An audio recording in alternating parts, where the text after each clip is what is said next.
You don't need to read chess books in order to learn how to attack the opponent's chess. You don't need to memorize lines. You don't need to do anything. All you have to do is just point your pieces towards the opponent's king side and then push some pawns, and they will most likely fumble and do something that's going to be like trying to defend their position, but they're actually committing with their moves, which leads to a really bad position for them. Now, I'll be showing you a game by one of my members in my free chess improvement community if you want to join. He played a perfect game attacking chess. It's beautiful. He's 1300 rated, okay? So, and he does not do a lot of studying. He just plays chess and hopes for the best, and he did absolutely amazing in this game. He played the London system, okay? If anybody here enjoys the London system. Here, I'm just gonna quickly look at the moves because obviously everybody knows this setup. Even if you're a beginner, you know this setup. Okay, so now he jumped here with a knight, just placing the knight on a really good square. They take the pawn, he takes like that, and he's trying to castle and get the rook active in the game. Castles, and he plays h4. So he waited for the opponent to castle to one side, and then, okay, you castle to this side, I'm just gonna push my pawns, I'm gonna attack you, I'm gonna move my queen and castle queen side, and I'm just gonna push my pawns, and hopefully my opponent will blunder.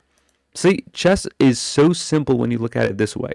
Their king is here. Okay, I'm gonna castle that way, and I'm gonna try to push my pawns in front of his king, and then do something. That's it. It's so simple. h4, and now black is not supposed to push any of the pawns in front of his king. Always imagine yourself playing with the black pieces, and your opponents start pushing pawns. Do not push these three. Never push these three. Use your pieces to defend your position, and not the pawns. The pawns can be used against you, okay? They're there to protect the king. If you push any of them, they can be used as a hook. They can sacrifice one of their pieces to get in much faster and checkmate you. Therefore, do not ever push pawns. Do you know exactly what black did here? Yeah, he pushed the pawn. He played h5. I mean, h6, it could be a little bit bad, but h5 is very committal. Okay, so h5. What's happening here? Well, here he played queen to e2. He wanted to move the queen away. He wanted to castle, protect this pawn on b2, putting the rooks on the g and h file, and then pushing pawns and hoping for the best. Okay. Now here, black played queen to b6, attacking the pawn on b2. So white, either way, wanted to castle queenside to protect this pawn. So this move doesn't really do much. Then he played a5, because black was saying, okay, you want to attack me on this side? Fine, I'll attack you on this side. Makes sense. Now, what is the idea behind white? What is white trying to do here? Well, as you can see, the pawn on h5 is targeted by the queen, but the knight is defending. And let's imagine there is no knight on f6. Then there's clearly queen takes h5, and with the bishop, there's a checkmate threat on h7, which is going to be difficult to deal with. Therefore, what will you do here? Well, just removing the defender. That's called a tactic, just removing the defender, okay, or removing the guard. Bishop g5. White was just saying, okay, I just want to capture the knight. It doesn't matter which way they take. We're going to take this pawn and threaten queen h7 checkmate. That's very cool. Right. So what is black supposed to do here? Supposed to go back with his pieces, supposed to play move like g6 to protect the pawn, and try to move their rook and move their king and escape.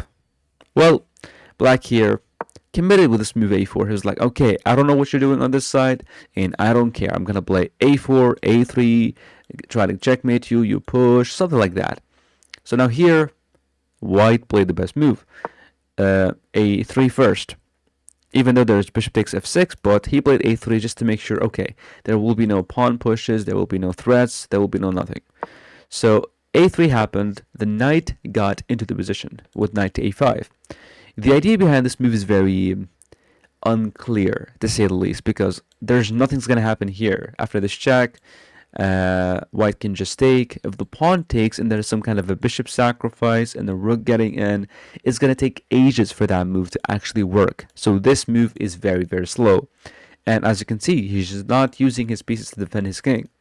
And he already made a committal move like h5, which makes this pawn a target, a very easy target that White can easily win. White played bishop takes f6, and you don't want to take with the pawn and open up your king even more. So Black played bishop takes f6 to get his material back, and queen takes h5. With the bishop, give me the checkmate. Okay, so what did Black do here? Well, the best move is g6, but after g6 is very, very bad. I want you to pause the video and try to find the best move here for White. What would you do here? They pushed g6, attacking your queen. Would you move your queen? Where would you move your queen? Okay, you are not supposed to move the queen. You can play queen g4 and h5 to try to open up the position without giving up material, but White is a menace. White is great at this. He played knight takes g6, sacrificing the knight, and Black resigned. Yes, this happened at the 1300 elo level. White played a perfect game. And how did he manage to do that? He waited for the opponent to castle at one side. He started pushing pawns, and his opponent immediately crumbled and made a very bad move, which is h5. Okay, so after this move, why this move is winning, you might say?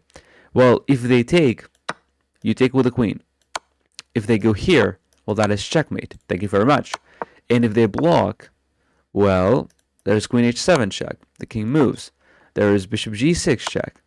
And if the king moved away, thank you for the bishop. And if the king moved here, there's this really beautiful move.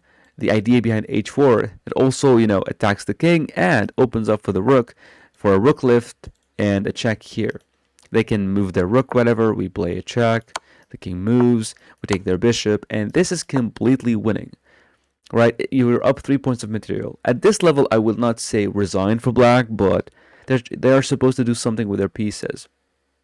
Like, I don't know, moving their bishop, trying to escape with their king, getting some safety for their king, and then trying to use their rooks. They have material. They're not completely losing this game, but once they saw this move, knight takes pawn, they resigned. So how did White do this? Well, they played a solid opening. I'm not telling you go play the London system. You can play whatever opening you want, but just look at this. Active pieces and a safe king. Well, he did not castle, but active pieces. Look at his pieces. And then the second the opponent castled, he was like, okay, h4, even though it's not the best move. The best move is to castle, which I immediately just told you about, but no, he played h4. And these kind of moves actually work because the opponents never know what to do. They just panic. I mean, look at this from the perspective of Black.